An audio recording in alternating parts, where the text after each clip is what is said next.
What is treatment for bronchial asthma?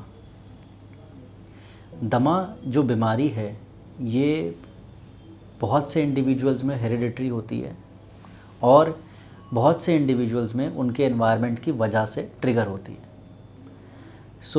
सबसे पहले अगर हमें दमे जैसे लक्षण हैं, अपने हेल्थ केयर प्रोफेशनल से हम मिलेंगे और उस बीमारी को डायग्नोस करेंगे।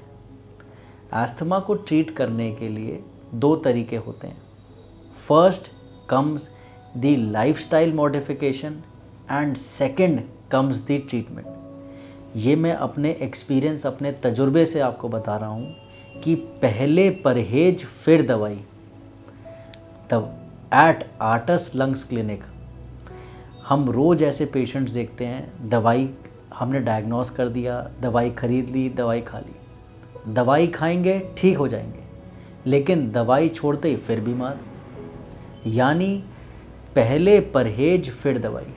अगर हमें दवाइयाँ अपनी कम करनी है या फिर सिम्टम कंट्रोल करने हैं तो ट्रीटमेंट के लिए जैसे मैंने आपको बताया, इसमें इन्हेलर्स यानी ब्रोंकोडायलेटर मेडिकेशंस होती हैं जिसका यूज़ करने से हम डायरेक्ट लंग्स को टारगेट कर पाते हैं।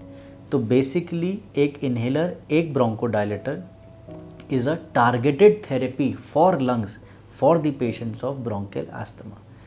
यानी बहुत ही ना के बराबर दवाई है जो कि हमारे शरीर के अंदर जा रही है, डायरेक्ट लंग्स को जा रही है और डायरेक्ट रिजल्ट्स दे रही है। दूसरा आता है लाइफस्टाइल मॉडिफिकेशंस, यानी जिन चीज़ों से आपको एलर्जी महसूस होती है, पोल्यूटेंट्स हैं, स्मेल है, परफ्यूम्स हैं, घर के आसपास बाग बगीचे हैं जिसकी कोई फ्लावर की स्मेल से हमें एकदम छींकें आ जाती हैं, एकदम खांसी का अटैक आ जाता है, तो उन सब चीज़ों का परहेज करना बहुत ज़रूरी है।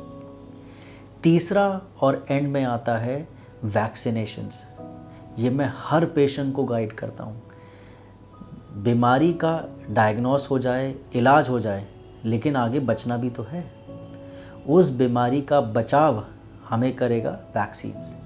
दो बहुत इम्पॉर्टेंट हैं, फ्लू वैक्सीन जो कि ईयरली लगाई जानी चाहिए, दूसरा आता है न्यूमोकोकल, निमोनिया की वैक्सीन्स।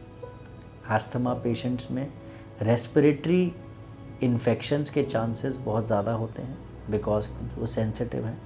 तो वैक्सीनेशन से, सही परहेज से एंड कंट्रोल्ड मेडिकेशन से आप परफेक्ट लाइफस्टाइल अटेन कर सकते हैं।